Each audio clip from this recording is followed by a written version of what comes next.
Okay. Ready to go? Yeah, let's go. Okay, welcome to Buffy Boys. We are now on episode 6. We are reviewing and watching the episode The Pack. My name is Joel, and your name is... Joel. No, I was going to make a funny joke, and I didn't get there in time. My name is Brian. Okay. This episode was written by... We do that, don't we? Yes, we do that. Okay, yeah. Who is the episode written by? Written by Matt Keane... Keana? And Joe Reinkemeyer. I wish I'd read that first. And directed by Bruce Seth Green. A relation, perhaps? No. So yeah, it is important to note the people who wrote the episodes as well, of course. Yeah. So we're starting so we can off strong. shame them. So we can shame them for all the terrible writing that we're going to unpack. Yeah. So what we're going to start off with, as is traditional, Brian, would you please tell me in as much accurate and chronological detail as you can what happened in this episode of Buffy, season 1, episode 6, The Pack? Okay. So they go to the zoo. Buffy's unhappy, and then she is. And then Xander helps another student, which is unlike him, I found. But he then gets turned into a hyena because he's so brave. Hyena, possessed by hyena, along with a bunch of bullies. So they leave, they go back to school. I think the whole episode takes place over one day? Maybe? They go back to school. My mouth tastes disgusting, I don't know why. I think I might be getting a sore throat. But they go back to school, and then Xander keeps being mean and rude to Willow, and he's really aggressively sexual with Buffy, which is very uncomfortable. And then they eat a pig, the pack do. And that's not good. It's my least favorite scene in Buffy ever, I think, maybe. Because it's really mean.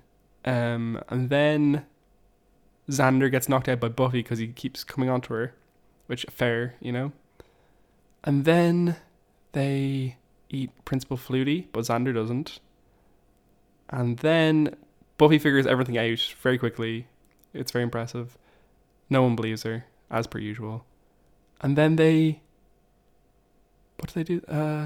They come up with a plan with the guy from the zoo he brought the hyenas in to trap all the guys and either transpossess or reverse transpossess. They kind of get it mixed up a couple of times. The souls of the hyenas, but he actually wants their souls because he was the one who set up the whole thing, and then he gets the souls of the hyenas, and then he gets eaten by the hyenas, and then Xander pretends he doesn't remember shit, but he does. That's very good, Brian. Thank you.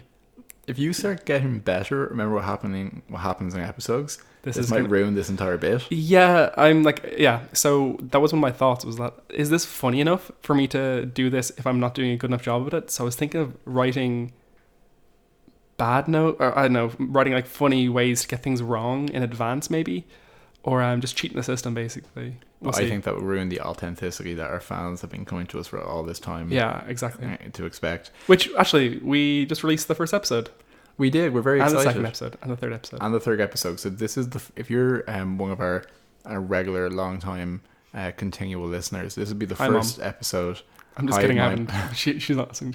Hi, my mom, who actually is listening. Yeah. But if you've listened through all our episodes and are trying to do if you're on the Reddit for Buffy Boys trying to figure out when they were recorded, this one is recorded. This is the first one we've recorded after we've actually released the episodes, and people started listening to them, which has been a very weird and wonderful experience. And now we're like, oh, fuck. And I can say that because I tagged this as explicit on iTunes. Oh, fuck. We now have to record these on a regular basis. So yeah, it's going to be awful. It's exciting. Awful and exciting. That's our brand.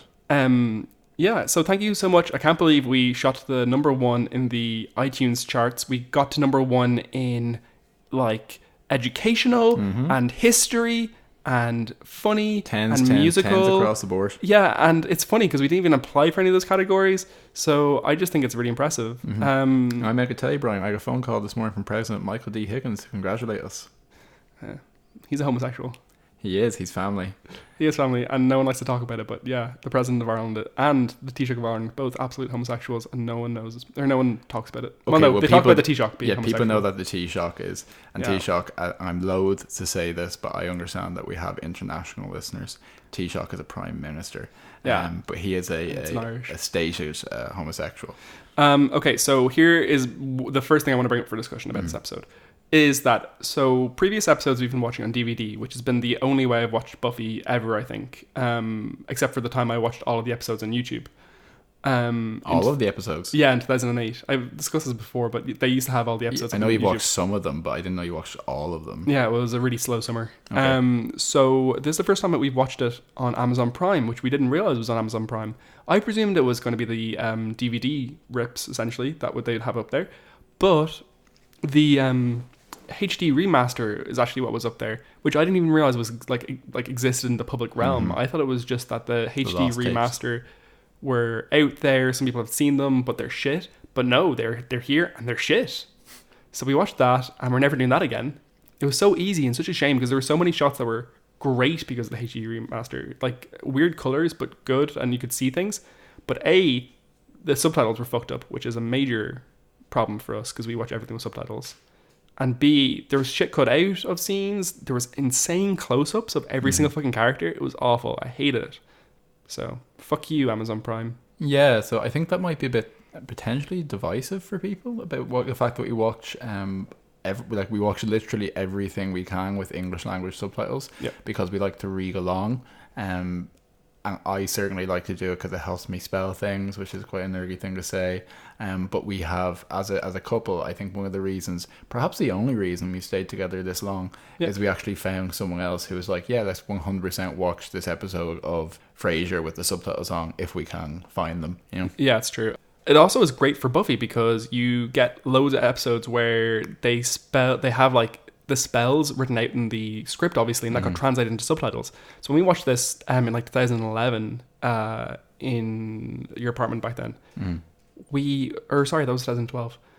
Oh no, it was 2011. So we were watching Buffy that time, and we were watching season 3 where Fate's Watcher comes along, but she's not Fate's Watcher. But she uses a bunch of incantations, and one of the things she says is Tarfreem. And we've said that like literally for years. We just screamed at each other at random moments because Tarfreem, basically that incantation was all in Irish, which I actually speak. So it was like Tarfreem is like come through, which is also the catchphrase. Catchphrase from Drag Race. Exactly. Drag Race catchphrase. Thanks, Joe. Let's talk a little bit about this episode. Let's frame this episode, and then we can go off on our tangents. So a couple of things I want to say about this episode. First off, from the top. So as Brian very accurately recounted there, the premise of the episode is that Xander and a bunch of mean boys and girls from high school get possessed by hyenas and become meaner and bully people. Yeah. And that's basically the whole episode. So a couple of things about that. One is this is the first episode, and it's happened quite quickly in season 1, where the subtext of Buffy that we've discussed before, where Xander is the villain essentially, is explicitly text. But I will say, and I will be fair before we discuss it further, he was possessed. So he did do a lot of things which, to be honest, were hard to distinguish from his normal behaviour initially.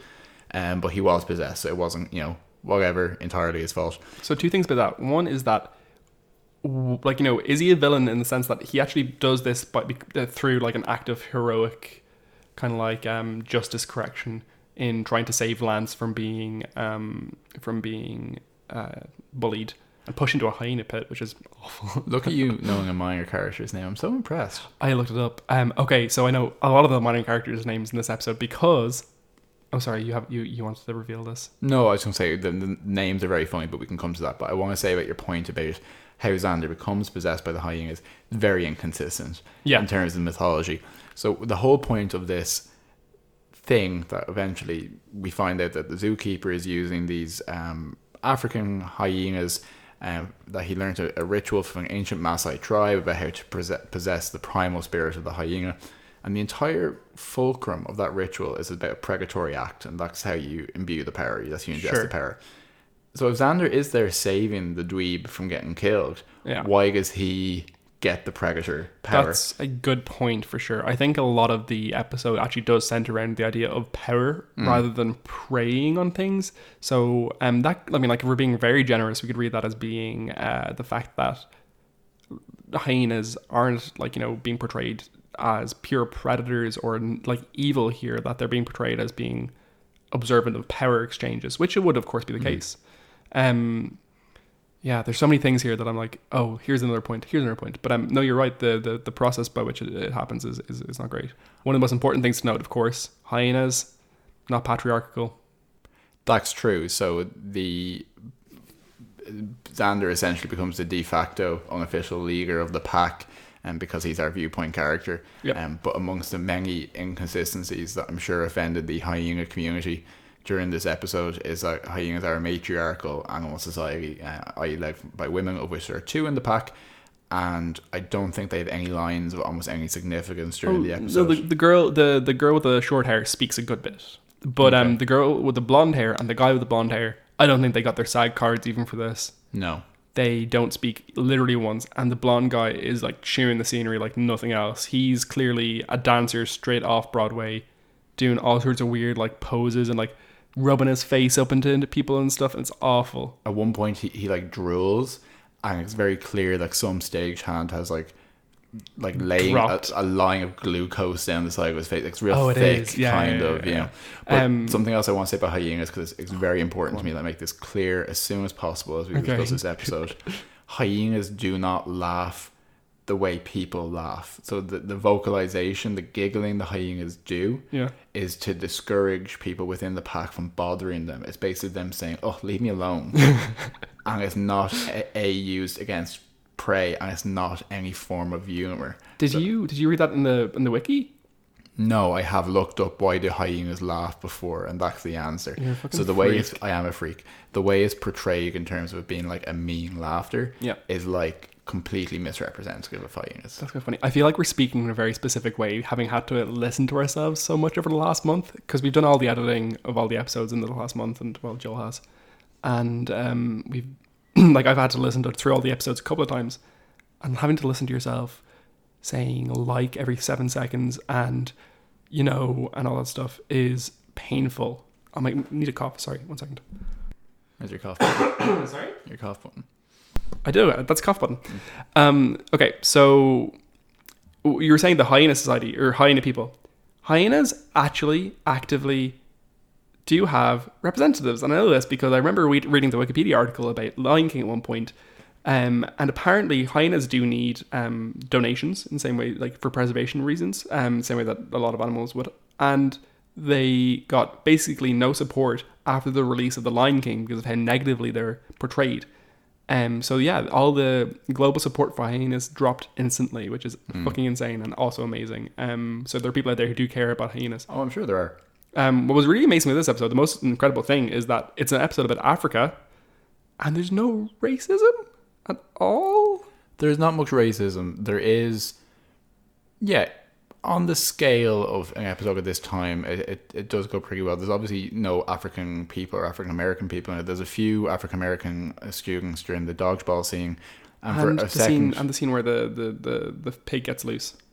Yeah, so there's students around, but which is actually quite unusual for Buffy, as we've discussed. And I was worried because primarily what they do in this episode is get bashed with dodgeballs. So I was like, no, it's actually fine. But there's a lot of kind of ropey jungle tribal music whenever they're near the hyena cage. Yeah. And also when they do find the zookeeper's office, and I was like, this thing happened with the hyenas. I wonder how that could have happened. Who do you think did it? His entire office is filled with African tribal art. Was it? Yeah, it was, like masks, sticks. Like it's clearly him. It's so clearly him. I don't remember that. Oops. But what I will say is that we should really actually get into what happened in the episode in some more detail. Yeah, so they're at the zoo, and there's a couple of good lines there. I'm not going to read them out of my notes. But they weren't good lines, I don't think. There was one line where Xander showed Buffy that, you know, being at the zoo might not be good in the sense of being at the zoo, but it's good because you're not in school. And I always felt like that. Whenever I was not in school, I was always happy to not be in school. I also like being at the museum and the exhibit and reading the signs. Of course you do. Willow said we just saw the zebras mating. It was like the Heimlich maneuver with stripes. Oh, that's which beautiful. I thought was quite a solid line. But I think in terms of these 4 actors who represent the pack, and did you write down what the characters' names are? Please tell us. I didn't get the dark-haired lady, but it was Kyle, which, I mean, like, Lance, Kyle, Buffy, Xander, Willow, like, come on. But the 2 blonde ones, who are potentially twins, you never know, are Tor and Heidi. Yeah. And Tor spelled with an T-O-R, no H. But yeah. And Rhonda was the 4th one. Rhonda, oh my god. And they're all quite clearly 29 years of age. Oh, for sure. Like, they're not high school age. Like, Nicholas Brendan at this point is 25 or 26. Nicholas Brendan, who plays Xander. Yeah. And who apparently in 2017 was arrested for assaulting his girlfriend. Ooh. Yeah, fuck you, Nicholas. Yeah, not cool. He also has had like many addiction issues. Mm. And at one point was on I was gonna say Uncle Phil. He was on Dr. Phil at one point to discuss said issues, and walked off the set within like 30 seconds of it starting. And I only read about this like minutes before we started recording, but I really wanted to look it up on YouTube. Would that be inappropriate now? It would, wouldn't it? I'm not going to. At this very moment, yes. Yeah. Okay, never mind. Whatever. He does have a twin, though. I wonder if his twin is the good twin. Oh. Well, like, they both say, "Shoot me now, Spock." So They do. That's very funny. No, they don't. It's not Spock. Kirk.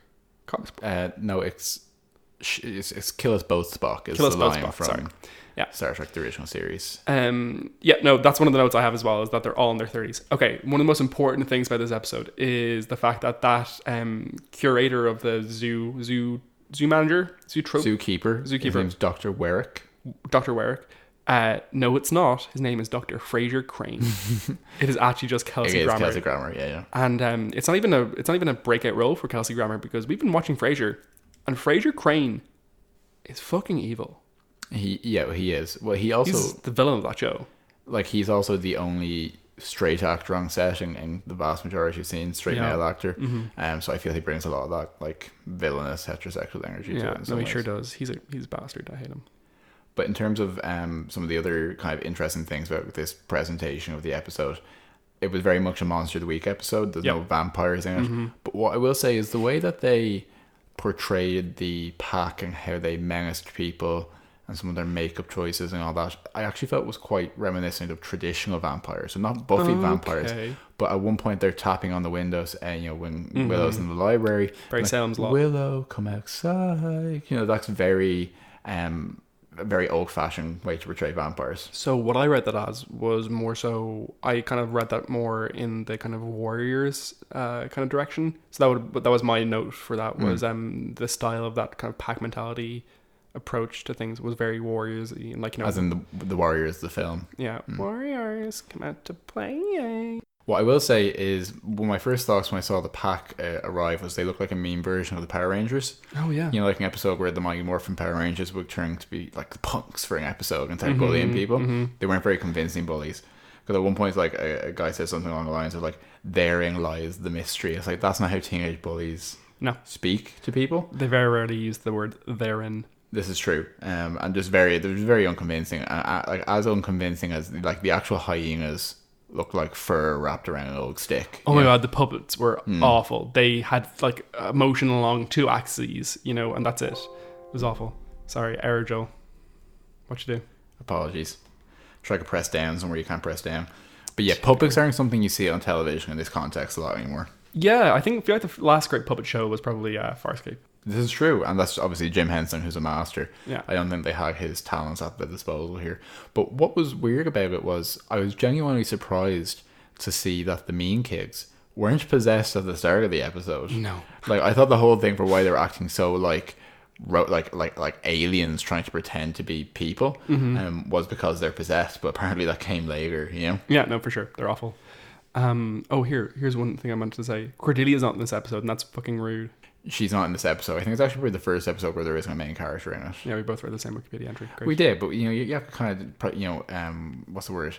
Plagiarize it and present it as your own information. Exactly. What did we do an English literature degree for if not to plagiarize other sources and present it in a new form? Exactly.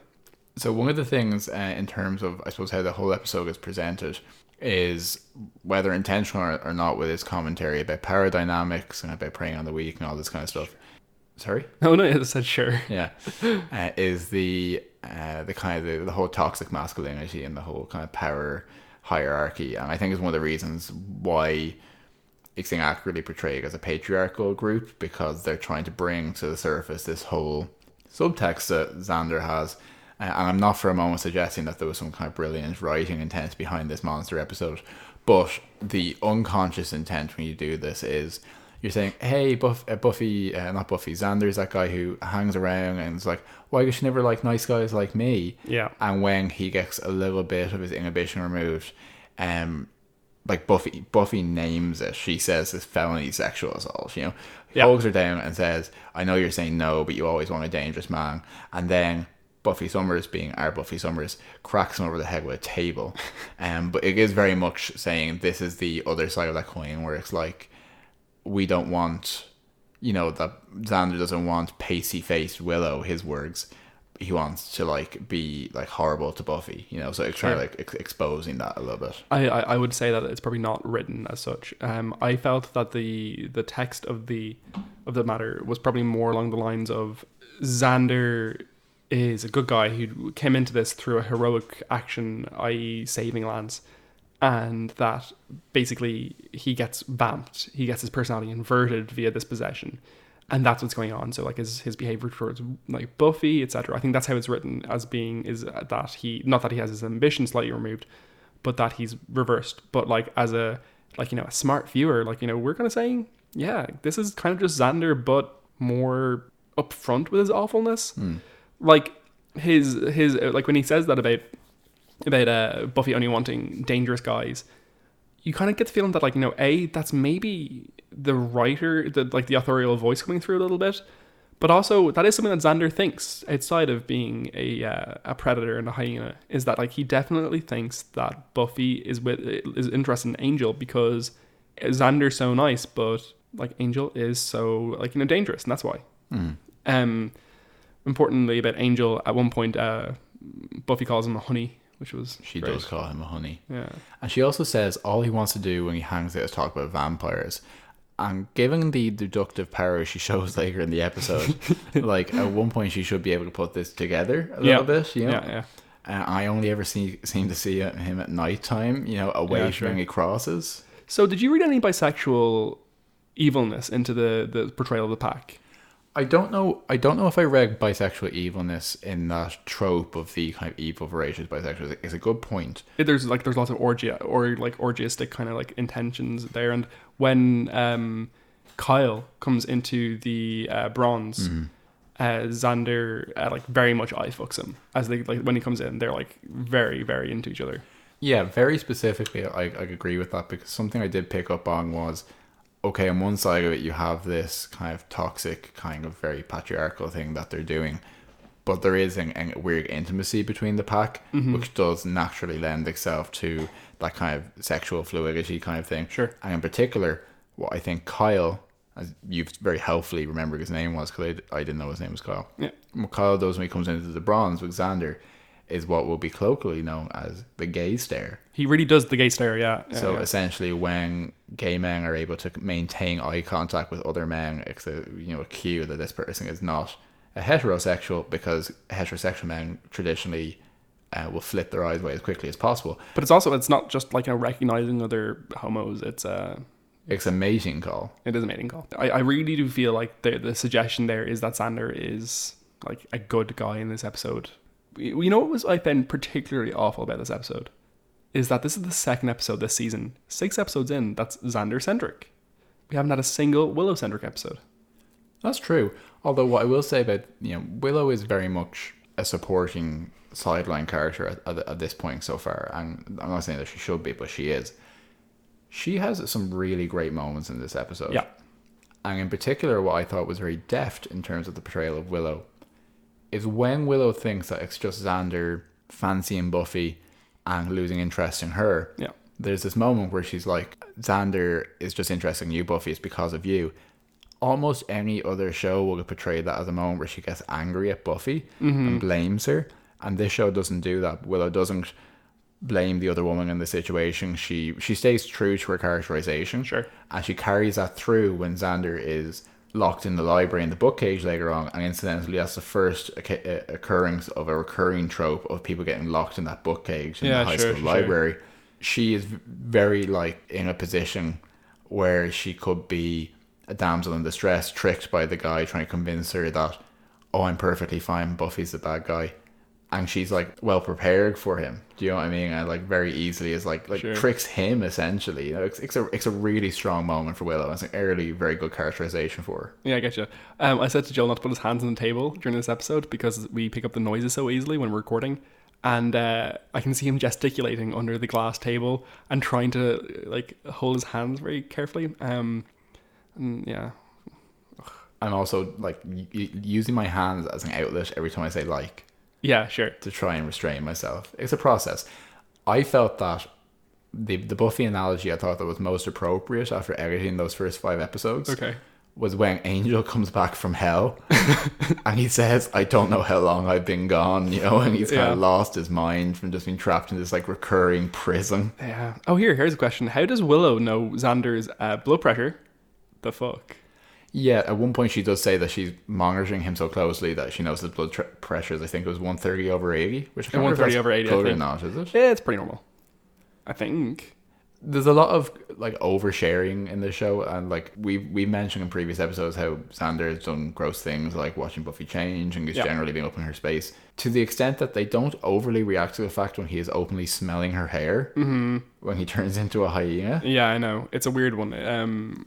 Like if that's the narrative they're pushing, that Xander has turned into from like a normal kid who just like a boy who goes around smelling girls' hair. Peeking at them in the mirror when they're getting changed.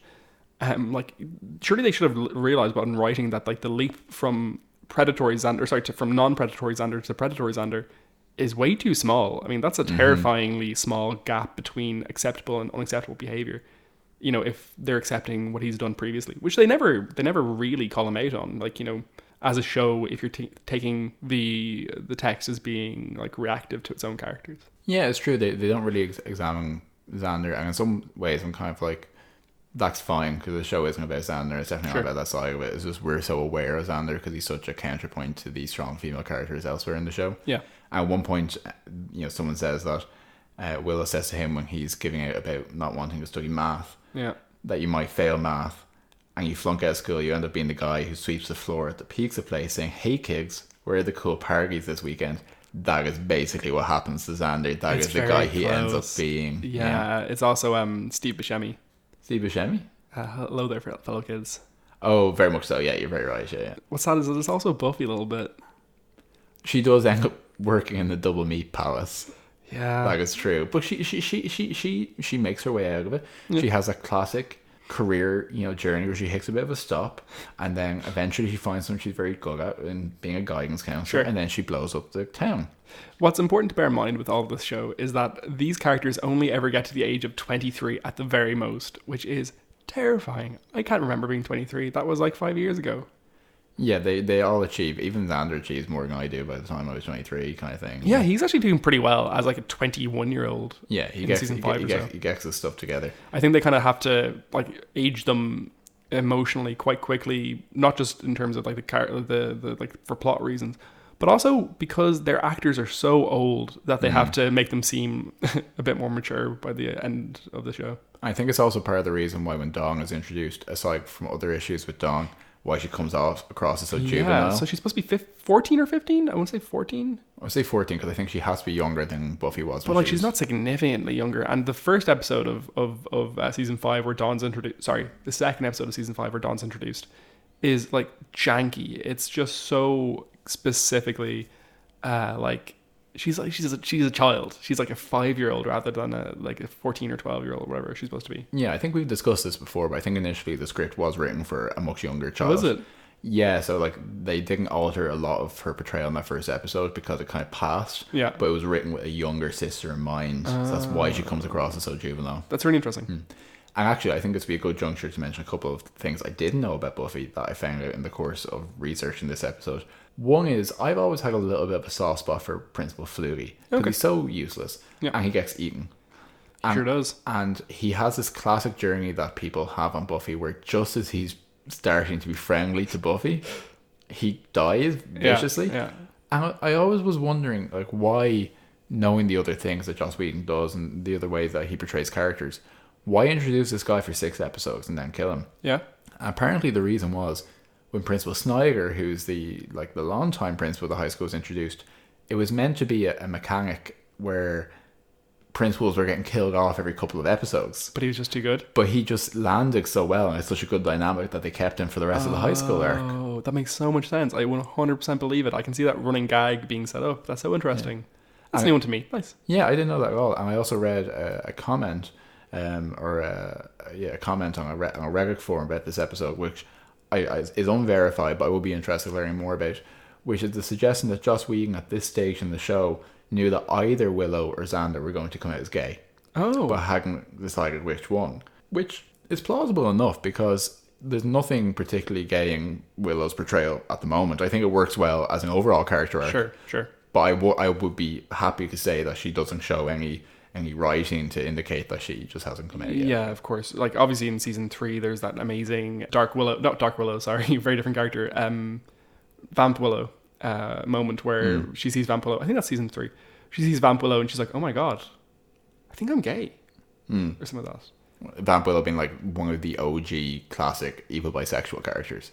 Even though she's a gay character, she very much like, if you have an alternate universe version of your female character who is in leather, in more revealing clothes, and is sexually provocative and sexually promiscuous, and you know, that sense of this thing that people write about bisexuals on TV sometimes, there's like, well, she likes girls too, what won't she do? She's a monster. You know, that her and Kieran Reese from Deep Space Nine, a couple ones, like they're like the classic ones for me, like they're portraying it very much in that way. Yep. No, that's true. No, I completely forgot what I was going to say. That's okay. I'm sorry. Because I have something else to say that ties into that. You mentioned The Lion King earlier on. Yeah. And what I wanted to introduce is this, like... I wanted to introduce Brian's rendition of The Lion King. Yeah. So I hope I was holding the cat up when I was saying that as well. But, and I actually don't know The Lion King very well, so I apologise for that, just humanity. But Scar, and the way Scar is portrayed in The Lion King, is an example of something that happens in a lot of media going back to the 20s and 30s in noir films, of villainous characters being portrayed as, you know, kind of effete, kind of British, but fundamentally as very homosexual portrayals. Yeah. And you will see this as well in things like how Jafar is portrayed in Aladdin. I think a lot of your classic villains, if you look at them, Ursula in The Little Mermaid who's like portrayed as like a lesbian, but also very specifically modelled after Divine, the drag queen from the 80s, Pink Flamingos and whatnot. Yeah, and I think there's some positive queer coding you can see in that, like in the way that, like, not necessarily from the writers, but queers can look at this and kind of see, oh, that's a way you can be, and we tend to elevate these things, being like, well, we're going to claim this, and we're like fuck yeah, Ursula's great, and that kind of thing. There's also the aspect of it that, you know, they're the most interesting and fleshed out characters in almost every situation is the villain. So if you've tried to like access villainy through the what I'm trying to say here, the shortcut of like coding them as gay or lesbian or bisexual, then you have made the most interesting character like a sexual minority, which is, I mean, like in some ways, yeah, we can work with that. Like, it's not good enough, but we can do something with that. We can take that and we can reframe it. And I suppose in some of the ways, a lot of the things you associate with villainous characters in these kind of texts, they're independent. They're not dependent on a family structure. They have power that they've taken for themselves. There are parallels and there are harmonies with the queer narrative. It's definitely not something that I think was done with positive intentions in a lot of situations, but it is something that we can find a line of power through for queer people. But this is something you see with Vamp Willow and with some other, I think with some other characterizations of villains in this show, not quite as strongly as that, and definitely through the Angel series as well, but just across, it would be something, dear listener, if you're not aware of, just think about the villains you've liked and the villains you saw when you grew up. Magneto. Magneto is just Ian McKellen. Oh yeah. Ian McKellen taking down Section 28 in the modern day. Like I don't agree, because I'm a huge X-Men person. I don't agree with this like current wave of Magneto was a right theory, but I understand where it's coming from. Oh, but I think it's such an interesting thing to say. Like, even if you can deconstruct that maybe it's not right to say that Magneto was right, there's just something like it goes well on a pin. You know what I mean? It does go well in a badge that you can put on your bag, and you know you're the edgiest kid in the 6th class. And I think if we haven't mentioned this before, we'll introduce very quickly about X-Men. X-Men and mutants are about gay people. Like, that is, you know, it's 1984. Do you know what your children are having to come out as a mutant? You know, take that away with you and just be very much like. I mean, the scene in X-Men 2, which is the best X-Men movie ever made, where Bobby comes out as a mutant to his parents. They actually asked Dean McKellen to sit in on that to give advice on how it, like, you know, what a situation coming out to your parents. Like, cool. I might be making that up. I'm 90% certain. Sounds great though. It is a good story. Yeah. So this episode, the laughing stuff pissed me off the whole way through. It was just like, you know, is there someone out there who watched that and was like, oh my god, that's so smart. They're laughing so much to the scene. They're laughing like hyenas. And it's that weird stage laughter that Americans do where Xander looks like he's about to vomit, and then it's like, oh no, he's actually laughing because he has to extend the way that a normal person would laugh.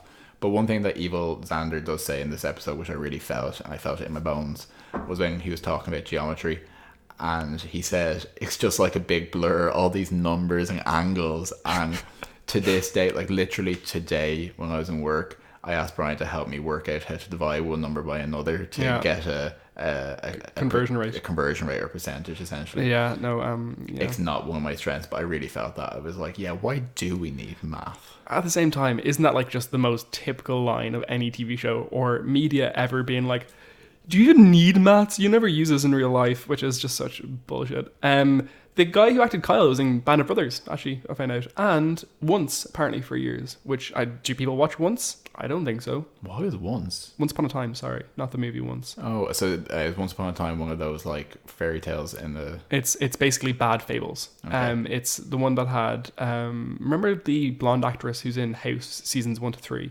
Yes. She's the main actress in this. Cool. Yeah, there you go. Oh, here, a very important point to make, which is that this was the first episode where I liked some of the music.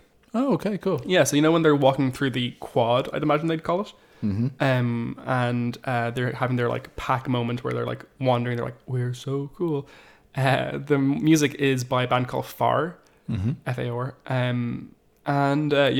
Just like I think the album that it comes from specifically is Tin Cans and a String to You or something like that. But it's an album that like, I had when I was like 15. Oh wow. Yeah. And just FAR are a reasonably good 90s emo band. And 90s emo is very different to kind of like My Chemical Romance, Fall Out Boy kind of emo. But it's great. There aren't really many bands I like that have had music in an episode of Buffy. Yeah, it's true. Amy Mann's in it at one point, I think. True. But there's no like really evocative arc of Buffy's emotional journey that's underpinned by a Bon Jovi track. It should be though. I think that's a better episode if it exists out there. Blaze of Glory, maybe. Blaze of Glory? Blaze of Glory. Is that one of the Bon Jovi songs? Yeah. One of the songs of Bon Jovi? Have a Nice Day would be good. Yeah, okay, fair enough. The dodgeball scene I think was pretty thematic and pretty ripe for dissection. Dodgeball has to be up there. We've talked before about Americanisms that we've learned by osmosis growing up. Sure. Did you play dodgeball in school? We did. Okay, so we did. But I remember we did. We like it was a specific thing and it was not like that. The worst thing about that scene was the coach or the coach, yeah, coach. Yeah, gym coach. His either his title or first name is Coach in the credits. Maybe both. Yeah. Isn't that a character from New Girl? There is a character called Coach in New Girl, but I think he is a coach. I think that's what Coach. That's what I'm saying. Yeah. The first thing he says is, "This is dodgeball. The only rule is throw a ball." And I was like, "No, I'm pretty sure there are many rules to dodgeball that I don't know." Like, if you catch it, you don't get out. If you have to hit below the knees or below the like waist or something. If you when we played it, there was one ball. Maybe that was just because I went to a not a good school and we didn't have enough balls to just be fucking them at each other. But there you go again with the fucking at. But you use one ball, you threw it, and if you caught it, then you weren't out. But and the other person was out. Yeah, I suppose there's this trope in American high school media of like big crates full of dodgeballs falling on people. I mean, like, do they have to buy specific dodgeballs? I mean, yes. Is this a thing that they have to put an order in this week? Is like, oh, we ran out of dodgeballs again. Like what they're throwing at each other is a dodgeball. I mean, I'm almost certain. Okay. I feel like there was a movie about this that would have been very popular among 16-year-olds when I was 16. Dodgeball. No, I don't think it was called that. It was called that. Legs of Glory. Sorry, great joke, Joel. I have to imagine that all those dodgeballs are getting wasted are like getting popped by 90s boys frosted tips. I was going to say Lisa Simpson's spiky head. Oh no, poor Lisa. The episode of The Simpsons where Lisa gets haircuts, it has to be the most disturbing thing that's ever happened. It's just, I don't want to think about her hair like hair. That's not good. It's okay. That's true, because where goes her hair? Like, is it like when you're cutting I actually use like appropriately there as a connector. As a simile. Is it like when you're cutting a cat's nails or something and you're like, you want to keep it away from the wick? Okay. At what point when you're cutting a Simpson hair are you like, cutting into is arteries. It just flesh? Is it just Simpson flesh? The cuttings in the barber room that day are just like blood. Yeah. What color do Simpsons bleed? It must be red. I think we've definitely seen people. But you probably can't portray blood in that kind of. But like, for example, when Lisa gets her hair shaved down in the episode, she has a pink scalp. She does have a pink scalp. It implies that they're covered with yellow fur. Ooh. And there's that one episode where they show like a realistic drawing of what they would look like if they were just and actually I always thought they looked kind of like Californian kids, but they're not in California. Okay, Joel, that's actually a reference. It's a reference to that other TV show with the actor whose name I can't remember right now. The TV show with the actor? Yeah. My Wife and Kids? No. Something like, no, it's not My Wife and Kids, obviously, but it's something like that. It's it's an annoying beer drinking man and his kind of ditzy blonde wife. King of the Hill? No, it's an actual TV show. It's a live action TV show. Married with Kids? Married with Kids, yeah. No, that's a Married with Kids references. I love that show. I'm fairly certain it's Married with Kids reference. Very possible. So, as we were saying, Buffy. I do have an inroad back to Buffy good. From this. Please bring us back. So it was always really sad when Lisa was crying in that kind of episode, and I thought Alison Hannigan, genuinely, I was like, she's doing a great job of acting Sad Willow, and she is like probably the. And my speech is getting worse now, so I'm getting excited about it. She is the acting standout of a lot of these scenes. Like I love Giles. I love everything that Anthony Heck says. I think he does an excellent portrayal. It makes me very happy. Mm-hmm. But I think Alison has the acting chops early on before Buffy gets the opportunity to do some of the more serious stuff she does. Totally agree. Like she just really makes me connect with her. I think if this is released today, Alison Hannigan is consistently winning the Golden Globes for this. Mm-hmm. But at the end of the show, you kind of step back, you say, you know what? Sarah Michelle Gellar did an amazing job throughout, because I do think that Sarah Michelle Gellar carries the show. But no, Alison Hannigan, give her any emotional scene, she's going to knock it out of the park. When she starts crying, I feel myself well up. Yeah, absolutely. I mean, she just looks so genuinely hurt in this episode by Xander's awfulness. Like, she's clearly just so upset. No, she does an amazing job. Did you notice that there wasn't all that many awful fashion choices in this episode? No, it was pretty good. There was quite a lot of floral shirts. Yeah. And, like, not Gug floral shirts. There was one woman who had multiple... Now, I want to be clear about this because I'm aware I don't know a lot about women's fashion, but these were multiple blonde streaks, as in separate around the side of her head, like she was a badger or a weird bride of Frankenstein. It was completely distinct, bright blonde streaks. And one of the mother at one point, when the hyena folk were pulling a child out of the car, was dressed like a snooker player. She was wearing a big like floral patterned waistcoat. And jeans, and like it was utterly bizarre. It's like the mother from My So-Called Life, actually, a little bit. Yes, and and similarly to My So-Called Life, there was this interjected domestic conversation about him and the husband basically looking at another woman. Yeah, no, we're saying, what is it? It was like, you look better or something. It was that I didn't say she looked better than you. Yeah. I said she looked better. Yeah. Why does this happen every time they come over? Or we come over here. Yeah. No, it was a funny line. The two fashion notes I took out were Willow definitely is wearing a reasonably fuzzy orange top. She wears a lot of orange. Yeah, she does, which is a bad choice probably. I think she wears more orange than any live action character I've ever seen. And Rhonda, except for Bart Simpson. Oh, sorry, live action. He's not. He's a cartoon. I forgot. Rhonda is wearing a yellow leather jacket, and it's the worst thing I've ever seen in my life. It was piss yellow. It was awful. You're describing something that if Ryan Reynolds wore it in a cool film, men would buy that and wear that. If Ryan Gosling wore it. That was what I was trying to say. Oh, you're referring to Drive. I was thinking of Drive, or if Chris Pine wore it, or any of those jackets you get on like fancyjackets.com. So I will say some more things about Buffy. Please do. I will say that Buffy is an amazing deducer. Yes. Like, amazing detective. Like, she takes a couple of pieces of information, and it wasn't contrived. Mm-hmm. She just thought about it and then said he's been possessed by a hyena spirit. Yeah. I was like, that, she just suggested this to Giles, and he was like, pfft.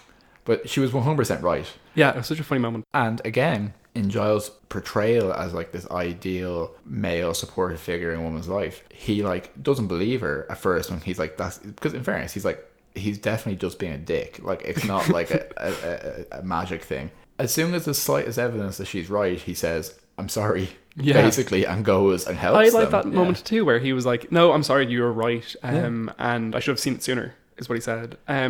He treats her like a peer in a good way. Yeah. I was thinking about this. In a way, like, does she have enough information to deduce what's happened with Xander? Like, maybe not. In one way, like, you are seeing someone's behavior shift dramatically. And that's interesting. And that's definitely something that would take you off. I do think there's a little bit of, like, Slayer sense there of, like, there's something wacky going on here. But there also has to be the Slayer expertise of the fact that she lives on a hellmouth. You have to be more aware when people are acting weird. Mm-hmm. Yeah. And it's the same way that I mean, I'm kind of thinking of the fact that Giles like tells her to clear her mind in the very first episode and, like, you know, try to sense the vampire in the room and whatnot. So there is definitely something to be said that, like, you know, Buffy does have some sort of extra sensitive feeling for, like, the supernatural. But no, yeah, absolutely. She very quickly deduces, oh, this is what's happening, and cool. And I like that. I like that this show reasonably rarely has the mystery be the focus of the episode. It's the conflict and the situations created from the situation that is the focus. It's not like, you know, what's going on? It's not a fucking House episode for 8 hours. Yeah. You know? I do feel like that they fall away from, you know, for better or for worse, but they fall away from this completely independent monster format as we go along. Because it's trying to create the sense at the moment that there are things just as dangerous in the world as vampires. Yeah. And at one point, Giles points out that one of the hyena folk are as strong as Buffy by themselves. And I think that is an expression that Buffy does tap in more to the Slayer power as she goes on. And my personal headcanon for the Slayer power is that there is no limits to how strong a Slayer can be, it's how much they're in tune with it, essentially. That's really interesting. But very they Avatar-y. try very Avatar, yeah. I think that, like, the denouement and the outcome of Slayers in the show is that Slayer power is the power of women, is an ancient power. It is unending, you know. And there's like the power at the end of the show when Buffy shares the power with the Slayers. Like, ultimately, is that this power is not lessened by sharing it; it's multiplied. And I think, which is obviously a great metaphor for feminism and for empowering women, for sure. So I actually have a problem with that, not with anything you said, but with the fact that the people are like the hyenas are super strong. So, you know, in the episode where Buffy gets depowered. Yes, in the Cruciamentium. Yeah. On her 18th birthday. I do know that episode. Yeah, yes, please continue. Okay. So in that episode, she has to drink a potion to basically make her less powerful. Yeah. I don't think it's a potion. I think they inject her with something weird. Yeah, it's like drugs, basically. Yeah. So that really does suggest that it's not that it's a mystical power within every punch. You know, that Buffy's body and abilities are powerful. And say with vampires, it really does feel like it's the mixing of the blood, so it's a physical interaction that's creating power. I don't know if I agree with the idea that a possession can make a person more powerful in this show. I'm not sure if that sits well with the logic. I don't think I agree with you. I don't think it sits well with the mythos. And I think the way that this episode, you know, this is obviously very early thinking about this, but anything that has super strength, I think almost literally anything else that has super strength elsewhere in the show is physical. Yeah, so like vampires, while they have been taken over, they have been changed into a different creature. A vampire's composition is different. It gets buried. You know, there's definitely, if Buffy went into the scientific angle of things, there's definitely some DNA changes there, that kind of thing. Yeah. So yeah, people don't get stronger from being possessed in the show generally, and I think there's some narrative workarounds in this episode to kind of get people into certain places that they need to be. Sure. Though at the same time, like, you know, look at, like, people gain strength via spells, and like that's a non-physical interaction, but I suppose that's like a very direct interference from magic, you know. But I found that in terms of how these kind of creatures are usually portrayed, is these hyenas and the whole ritual didn't really have an aim.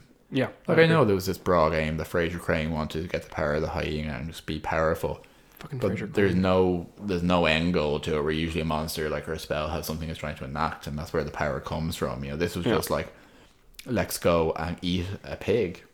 Yeah. And actually, you were saying during the opening that you think that's one of the worst things that happens. There is a whole scene where people trade kittens at a demon poker game. Yeah, but you don't see anything. You don't see anything. You don't actually see the pig getting eaten here either. That's true.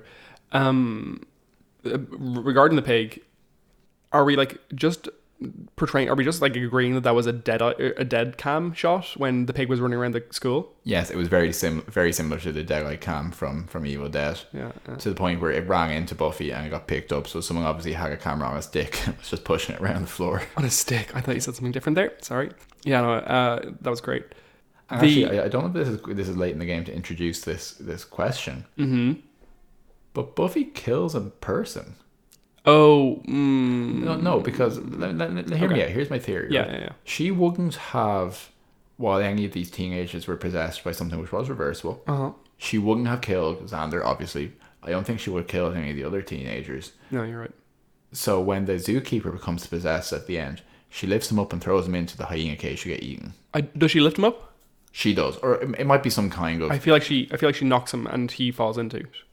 No, because I know that's not what happened, because we paused the scene and replayed it, because we could see a different actress wearing a Sarah Michelle Gellar wig pretending to be Buffy. Yeah. So there might be a narrative, juke for the hero, where it's like, oh, that thing that they have to do where like they put out the hand to save someone and then let them fall. But she full on threw him into that cage. Like, he's not going over that cage by himself. Yeah, and she didn't go to help him. She didn't do any of those things. Yeah. So with that, there's a couple of points. One is that the kids at the beginning, or like the pack, they don't like accept this. Like, they don't accept the spirits. They don't ask for it. So it's not their fault. This guy has actively, and he has endangered people. B, he's super strong at this point, apparently. So I think when she's fighting him, she can't really like use soft like hands. She's not fighting a human. Like, she does fight humans at various points, and that's difficult for her.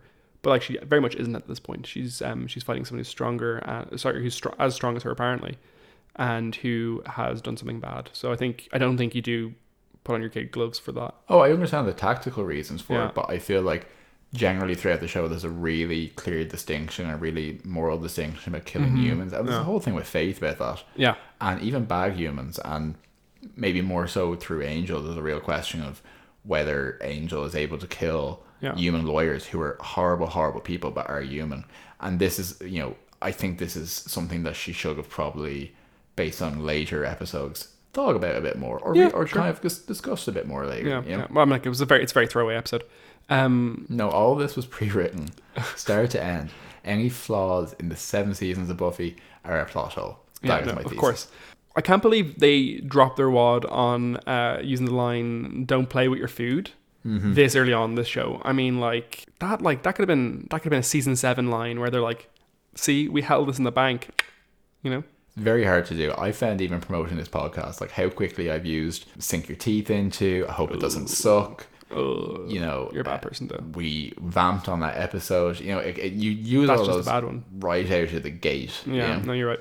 And the other note is that Frasier in this episode becomes a drag queen. He does. And a bad drag queen. He drags up an African Maasai warrior, blue-faced paint. Sure. Paints over his beard. Yeah, that was a bad really choice. Don't do that. Gross. No. And he's just like Frasier Crane, the clown, in full clown makeup. All right, should we wrap up? What's the stuff we need to wrap up? We don't want to do body count. So that's 3 more people dead. So there's Dr. I forgot what they claimed his name was. Dr. Zookeeper. Dr. Frasier Crane, the Zookeeper. Yeah. Principal Robert Flutie. Rip. And there was a third one as well that died. Oh, the pig. The pig counts. The pig 100% counts. Yeah, I think so too. And the other thing is that we have another Jaws getting knocked out. That's important. Jaws got knocked out very easily, and I think there was a moment when he got knocked out where you're like, oh, this is Rupert Jaws, who is a demonologist, and you got that sense of like he's very confident. Yeah. But he did get knocked out incredibly easily. Mm-hmm. I will note as well that this episode apparently is included in the Slayer collection Xander, which is a box set I will never own. Yeah, the Xander episodes of Buffy. I mean, the Zeppo is good. But otherwise, why would you? It's like something you would find in the medium place, like you have as a Buffy box set, but it's all the Xander episodes. That's harsh, Jill. God, I feel like we've been very calm this episode. We're calm boys now. Cowboys. Camboys. That's actually our Camus podcast. Camus. That one went over my head, but I'm sure all of our listeners with a philosophy background will dig their teeth into that. Ah, yes. Only people who know philosophy know Camus. Camus. I don't know how to pronounce his name. Yeah. I have a philosophy degree, so I feel like I've spoken slower, and I bet you if I listen back to this, it's going to be so upsetting how quickly I'm speaking and how much you can hear me doing this stuff. Okay, that's Greg audio, Brian. ASMR. Yeah, but that is a good point. If anyone ever really listens to themselves, like the mouth is just a pit of demons. I feel like the sound quality is going to be much better in this episode though than it was in the previous episodes. Their episodes 2 and 4 are particularly bad. That's actually a couple of things we can mention at the end now that we, as we're wrapping up the episode, now that we have the episodes live. One is that, as we've tried to highlight, we're well aware that the audio for the second episode in particular is rustic, I think is the term I settled on. I think we need to note as well, that's Joel's fucking fault. It's my fault, I'm terrible. We were going to record, like, as we are now, it was going to be 2 mics into 2 different laptops, and Joel recorded his approximately 0 decibels loud. You can't hear anything that he's saying on his one, so basically we had to use the audio all from my mic, which is not ideal, but it's a learning process. It's charming. This is what you come to expect. We're charming, and much like the early season of a genre TV show like Buffy, where there's some terrible special effects. You're like Buffy. There's You're a real heart there. Yeah. I can't wait to get to season 7 when we're just like literally reading the Wikipedia page for Buffy out loud into the microphone and just be like, "See yous, you pricks, I hate yous."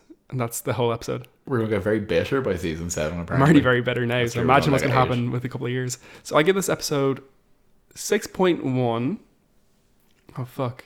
6.1, oh, fuck. That's Brian's rating. Okay, 6.1 Heimlich maneuvers out of 10.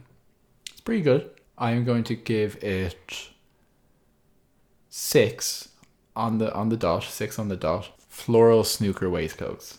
Beautiful. I think we're going to have to start you rating it first, because you have consistently you've been like, Brian's going to rate this season so badly because he doesn't like season 1s of things, but I do. But every single time I've rated something, I've gone first, and you've rated it the tiniest bit lower to be like, see, I'm doing it harsher than you, Brian. Yeah, I just, you've seen through my nefarious plan. Yeah. 6.1 I'm going to say. That was good. Good job, us. Thank God. We're going to get Chinese now. I'm so excited. But we have to order it, and it's 9 o'clock. Oh, it's not going to be here until nearly 10. I'm going to be so hungry. So just while I maintain Brian's flagging attention just for a couple more minutes, a couple of things I would like to say now that these episodes are live. Just say thank you to Alex Heffing, who's a mandolin player, who has quite generously allowed us to use his cover of the theme song for Buffy as our opening music. I would also like to thank everyone who is listening, who has followed the podcast so far, who has been very positive about the launch. It's been really heartening to hear that people have listened and enjoyed and have not immediately thrown their phone against the wall in a rage. Just a couple of people I'm going to give a shout out to, because I am that guy, and there are more of you who have been very supportive so far, but I will say thank you for listening to Emma, who has been very positive, to Gary, who I think was our first subscriber, to Cheryl, who was our first Canadian fan, the OG, and to my mum, who had to figure out what a podcast was and how to interact with one just to listen to us, which I think is real dedication. Was there anything else we wanted to do? I think that's it. You want to tell people where to follow us and subscribe and stuff? Yeah, so the last thing I suppose is that traditional bit that I've heard that some people skip over on podcasts, but I listen to everything from end to end. I don't. But please let us know if you have any thoughts about the episode, if you have watched the pack recently, if you have dim memories of it. And just kind of any feedback you get or we get is really appreciated. You can follow us on Facebook at Buffy Boys. If you search Buffy Boys as you do on Facebook to find a page, I'm not going to condescend to you. People don't use Facebook. Yeah, but it's there. Maybe your parents would like to follow us on Facebook. Yeah, or your aunt. You post racist things. You can follow us on Twitter at Buffy Boys, and you can follow us on Instagram at Buffy_boys. Fuck you at Buffy Boys on Instagram. Fuck you at Buffy Boys on Instagram. Respond to my emails, please. Also important, you can go to our website at Buffy Boys. Wait, no, not at BuffyBoys.com. Yeah. Joe made it. And the website's pretty good because it's pretty simple. So we post the episode there, and that kind of brings you to all different ways you can follow. I actually don't know how anyone other than me listens to the podcasts, but I know we are up on Stitcher and TuneIn, iTunes, Spotify, all these real I use things. Spotify for podcasts these days. Spotify's gotten really good for podcasts. Yeah. So so Joel said all that, but I think it's really important to point out that you shouldn't follow us on any of these things. You shouldn't tweet at us. You shouldn't email us. I'll have a panic attack, and like I said it before, and I'm not saying that you shouldn't. I'm saying you definitely shouldn't. Don't do it, please. I would appreciate that. Thank you. Thank you. Okay. Boys. Huh? Boys. Boys. Yeah. Oh no. Buffy Boys.